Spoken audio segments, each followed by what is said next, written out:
Hello दोस्तों, आपके अपने यूट्यूब चैनल एजुकेशन में स्वागत। मैं कौशल कुमार। आज हम लोग शिक्षण विधियाँ के बारे में पढ़ने जा रहे हैं। टीचिंग मेथड यानी कि शिक्षण के कितने विधि हो सकते हैं, होते हैं, इसके बारे में हम लोग आज पढ़ने जा रहे हैं। तो पहली है समस्या समाधान विधि, प्रॉब्लम सॉल्विंग मेथड। समस्या समाधान विधि क्या होती है? छात्र को कोई समस्या दी जाती है, प्रॉब्लम दी जाती है। प्रॉब्लम का मतलब कोई सवाल दिया जाता है और उसका समाधान खोजने के लिए कहते हैं। तो स्टूडेंट्स जो है समाधान खोजते हैं।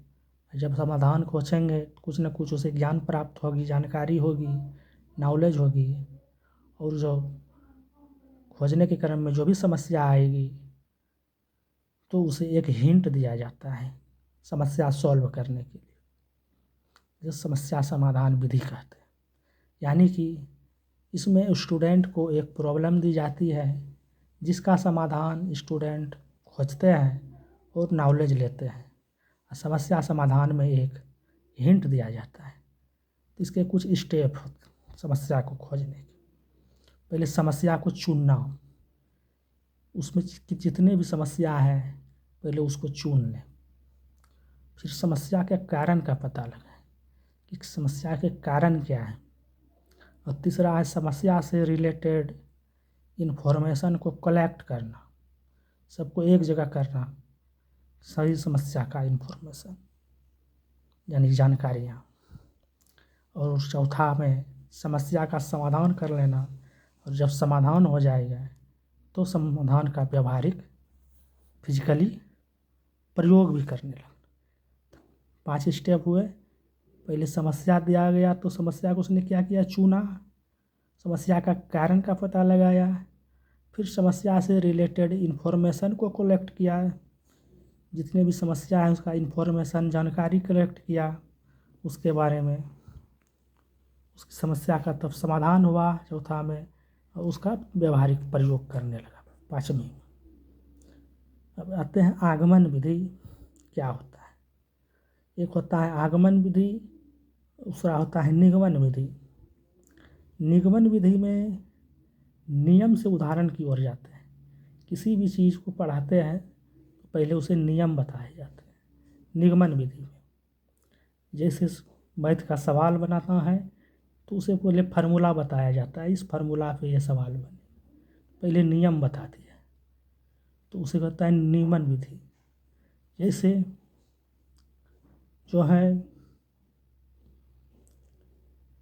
कोई चीज़ का प्रमाण दे दिया जाता है, पहले ये होता है उसके बाद प्रत्यक्ष की ओर जाता है। प्रत्यक्ष कोई पहले नहीं जाता है, पहले प्रमाण ही दे दिया जाता है कि ये होता है, बाद में प्रत्यक्ष। जबकि आगमन विधि में पहले प्रत्यक्ष तब प्रमाण। तो पहले आगमन विधि को देखते हैं क्या होता है।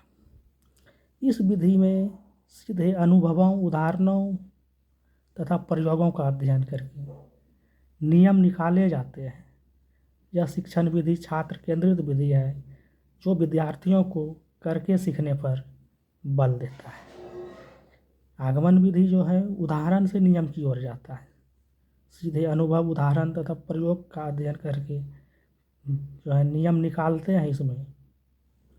जबकि निगमन विधि में नियम से उदाहरण की ओर जाते हैं। आगमन विधि में जो है सीधे अनुभवों, उदाहरणों तथा प्रयोगों का अध्ययन करके नियम निकालते हैं। यह शिक्षण विधि छात्र केंद्रित विधि है जो विद्यार्थियों को करके सीखने पर बल देती है। यानी कि पहला तो ये उदाहरण से नियम की ओर जाएगा। और यह छात्र केंद्रित है। छात्र केंद्रित कैसे है? पहले उदाहरण किसी चीज़ को दे देते हैं। जैसे हिंदी पढ़ाना है, पहले उदाहरण बहुत सारे दे देते हैं, उसके बाद उसके नियम बताते हैं। किसी को विद्यार्थी को नाम पहले बतलाए किसी चीज़ का, पहाड़ का, ये वो, फिर बोलता है कौन सी संज्ञा है या सर्वनाम है, क्या है, नहीं है, तब उसे नियम की ओर जाता है। ये आगमन विधि है। उदाहरण से नियम की ओर वही बताएं। दूसरा, विशिष्ट सी सामान्य की ओर। विशिष्ट बड़े से जो है छोटे की ओर जाता है। विशिष्ट बड़े चीज़ को खोजेंगे तो छात्र केंद्रित है। इसमें छात्र का जो है थिंकिंग लगेगा, सोचने समझने की क्षमता आएगी, तो ये आगमन विधि है। चौथा है ज्ञात से अज्ञात की ओर, मूर्त से अमूर्त की ओर। मूर्त का मतलब है जिसे हम देख सकते हैं, छू सकते हैं। अमूर्त का मतलब है जिसे न हम देख सकते हैं न छू सकते हैं, जैसे आत्मा। ये हो गया अमूर्त। अमूर्त तो जितना आप देख रहे हैं सभी मूर्त ही है। अमूर्त में है आत्मा, परमात्मा, धड़कन, जिसे हम देख नहीं सकते। अब है निगमन विधि। इस विधि में सर्वप्रथम विद्यार्थियों को नियम का ज्ञान कराया जाता है, नियम का ज्ञान दे दिया जाता है। इसके पश्चात उदाहरण देकर उन नियमों को समझाया जाता है। यह विधि एक शिक्षक केंद्रित विधि कहलाती है। इसमें शिक्षक ही सारे नियम सिखाते हैं। आगमन विधि विद्यार्थी केंद्रित थी, छात्र केंद्रित थी, जबकि निगमन विधि जो है नियम से उदाहरण की ओर जो जा रहे हैं, ये शिक्षक केंद्रित है, क्योंकि उसमें नियम पहले बता दिया जाता है, उदाहरण बाद में। आगमन में पहले उदाहरण, उसके बाद नियम। ये छात्र केंद्रित है, यानी कि किसी बच्चे को पेड़ के बारे में पढ़ाना है तो पेड़ के बारे में जो है पहले उसे तरह तरह के बातें बताएंगे। इसमें पत्तियाँ टहनियाँ होती हैं, फल लगता है, पत्ती में क्या होता है, क्लोरोफिल होता है, ये सभी उदाहरण देंगे। उसके बाद उसको नियम बताएंगे क्यों होता है। तो ये आगमन हो गया। और निगमन तो समझ ही गए हैं, नियम से उदाहरण की ओर। तो इस विधि में जो उदाहरण है, प्रमाण से प्रत्यक्ष की ओर, सूक्ष्म से स्थूल की ओर, यानी छोटे से बड़े की ओर, समान से विशिष्ट की ओर, अज्ञात से ज्ञात की ओर और नियम से उदाहरण की ओर आगे बढ़ते हैं। समस्या समाधान विधि जो है प्रॉब्लम सॉल्विंग मेथड, इसमें स्टूडेंट को एक प्रॉब्लम दी जाती है जिसका सॉल्यूशन स्टूडेंट खोजते हैं और नॉलेज लेते हैं, तो पहले भी बता चुके हैं। अब है प्रोजेक्ट मेथड। प्रोजेक्ट तो आप लोग जानते ही हैं, बचपन में बनाए भी होंगे। तो प्रोजेक्ट मेथड के जो प्रवर्तक थे ये किलपैट्रिक थे। पोसे प्रोजेक्ट, पोसे पैट्रिक, याद करने का भी ट्रिक है। प्रोजेक्ट विधि यानी कि किलपैट्रिक। यह विधि अनुभव केंद्रित होती है।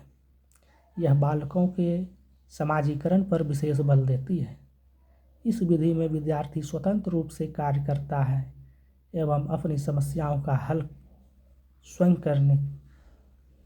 के विचारों के आधार पर करता है। यह विधि वास्तविकता के सिद्धांत पर कार्य करती है। वास्तविकता, रियलिटी के सिद्धांत पर कार्य करती है प्रोजेक्ट विधि। अब प्रत्यक्ष विधि जो होता है डायरेक्ट मेथड। डायरेक्ट मेथड क्या होता है?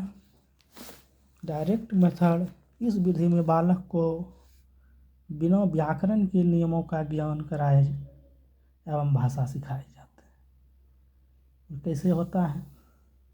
अगर यहाँ के कोई भी स्टूडेंट, हिंदी भाषा भाषी स्टूडेंट अमेरिका जाते हैं तो अमेरिका में इंग्लिश बोले जाते हैं, तो इंग्लिश उसे बिना व्याकरण के सिखाया जाएगा, सीख जाता है। सुनते सुनते, देखते देखते उसने अपने मस्तिष्क में जो है एक व्याकरण का नियम का ज्ञान प्राप्त कर लेता है। व्याकरण का नियम बना लेते हैं अपने स्कीमा में, और वो भी उसे सीख जाते हैं, इंग्लिश बोलने लगती है। यह है प्रत्यक्ष विधि, डायरेक्ट मेथड। डायरेक्ट उसे बिना नियम कानून के जो है सिखाया जाता है। इस विधि में जो बालक की मातृभाषा होती है उसे बिना माध्यम बनाए उसे अन्य भाषा सिखाई जाती है, अर्थात मातृभाषा की सहायता नहीं लेकर, बल्कि विद्यार्थी को सीधे बार बार मौखिक एवं लिखित अभ्यास द्वारा सीधे नई भाषा सिखाई जाती है। इसमें क्षेत्रीय भाषा का भी प्रयोग नहीं किया जाता है। इस विधि में वार्तालाप के माध्यम से अधिक सीखने पर बल दिया जाता है, जिससे वह प्राकृतिक रूप से सीख सकता है। यानी कि वार्तालाप के माध्यम से अधिक सीखता है। वहाँ पर जो बातचीत करते हैं एक दूसरे से, उससे सीखते हैं, डायरेक्ट सीख लेते हैं भाषा। इसमें किसी व्याकरण की ज़रूरत नहीं होती है। तो फिर है विश्लेषण विधि, एनालिसिस। विश्लेषण, एनालिसिस में तोड़कर छोटे छोटे टुकड़ों में एनालिसिस करके जो है यह विधि में बच्चे को सिखाया जाता है। जैसे कि इस विधि में समझना तो छोटे छोटे भागों में बांट कर उसका अध्ययन व समीक्षा करते हुए हल किया जाता है। वही संश्लेषण, संश्लेषण मतलब जोड़ के, जैसे प्रकाश संश्लेषण, प्रकाश की उपस्थिति में, मतलब जोड़कर, एनालिसिस करके। इसमें है विश्लेषण तथा संश्लेषण विधि एक दूसरे को क्या है, पूरक होती है। जैसे विश्लेषण हुआ छोटे छोटे टुकड़ों में बांट कर, और संश्लेषण हुआ बहुत सारे टुकड़े को जोड़कर। तो विश्लेषण कर पूरक होती है। विश्लेषण कर लेने के पश्चात ही संश्लेषण का कार्य होता है। इस विधि में किसी समस्या के छोटे छोटे भागों को जोड़ते हुए समस्या का हल किया जाता है। इस विधि का प्रयोग ज्यामिति में किया जाता है। संश्लेषण विधि का प्रयोग किस में किया जाता है? ज्यामिति में किया जाता है। अब है अनुकरण विधि। अनुकरण विधि क्या होता है? Simulation methods. इसमें जो है अनुकरण करता है, कॉपी करता है, यानी कि नकल करता है बच्चे, शिक्षक का या और किसी का, ये नकल करके सीखता है। इस विधि में बालक अनुकरण करके सीखता है, इसलिए इस विधि को अनुकरण विधि कहा जाता है। इस विधि में बालक अपने शिक्षक का अनुकरण करके लिखना, पढ़ना, वो नवीन रचना करना सीखता है। इस विधि के अंतर्गत बालक शिक्षा के उच्चारण को सुनकर वचन सीखते हैं, यानी कि शिक्षक जो पढ़ाते हैं उसका बात सुनते हैं, उसका उच्चारण सुनते हैं, और जो है उसका क्या करते हैं, नकल करते हैं। उच्चारण को सुनकर वाचन सीखते हैं, उसका उच्चारण का जो है नकल भी करते हैं। पहले शिक्षक बोलता है, फिर बच्चे उसका अनुकरण करते हैं। इस विधि के आधार पर ही शुद्ध उच्चारण को ही भाषा शिक्षक का सर्वश्रेष्ठ गुण माना गया है। अनुकरण विधि को, अनुकरण मेथड को। अब है व्याख्यान विधि, लेक्चर मेथड। इसमें क्या होता है, शिक्षक सिर्फ लेक्चर देते हैं क्लास में जाके, वो शिक्षक केंद्रित होते हैं। विद्यार्थी लेक्चर को समझे कि ना समझे, उससे कोई लेना देना नहीं है। तो इसमें देखते हैं आगे क्या लिखा है। व्याख्यान विधि में किसी तथ्य विषय की व्याख्या की जाती है। अध्ययन विधि को शिक्षण की सबसे जो है व्याख्यान विधि को शिक्षण की सबसे प्राचीन विधि माना जाता है। इस विधि में शिक्षक की भूमिका प्रमुख होती है, इसलिए इसे शिक्षक केंद्रित शिक्षण विधि मानी जाती है। यह विधि स्मृति स्तर, मेमोरी लेवल का शिक्षण अधिगम कराती है। सामाजिक विज्ञान में व्याख्यान विधि का प्रयोग सबसे अधिक होती है। सबसे अधिक सामाजिक विज्ञान में व्याख्यान विधि का, लेक्चर मेथड का प्रयोग होते हैं। आप कॉलेज में देखे भी होंगे, विज्ञान, सामाजिक विज्ञान, इतिहास, भूगोल, नागरिक के जो टीचर होते हैं, व्याख्यान विधि के माध्यम से, लेक्चर मेथड के माध्यम से ही है वो पढ़ाते हैं। व्याख्यान शिक्षण विधि में पाठ्य वस्तु एवं विषय वस्तु के प्रस्तुतिकरण पर अधिक बल दिया जाता है। पाठ्य वस्तु और विषय वस्तु पर उस पर जो है अधिक बल दिया जाता है। अब है खंडीकरण, चूकिंग। खंडीकरण क्या होता है? इसमें बच्चों को कॉन्सेप्ट टुकड़ों में तोड़कर समझाया जाता है। जैसे मोबाइल नंबर 10 अंक की संख्या के 3 या 4 अंकों में समूहों में बांट कर याद करा जाए। जैसे हम अपना नंबर बोलें 76, 31, 50, 54, 13, तो इसे टुकड़ों में बांट के 3-3 अंक में, 4-4 अंक में जो है तोड़कर याद कराया जाता है। जैसे 76, 31, 50, 54 और जो भी है इसके आगे वो इस तरह से याद कराया जाता है। किसी चीज़ को तोड़कर अंक में तोड़कर याद कराया जाता है। ये होता है खंडीकरण यानी कि चूकिंग।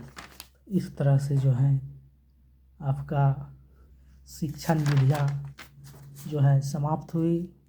शिक्षण विधि में आप लोगों ने समस्या समाधान विधि, आगमन निगमन, उसके बाद प्रोजेक्ट मेथड, प्रत्यक्ष मेथड, उसके बाद विश्लेषण विधि, संश्लेषण विधि, व्याख्यान विधि, चूकिंग, खंडीकरण आदि के बारे में पढ़ा समझा।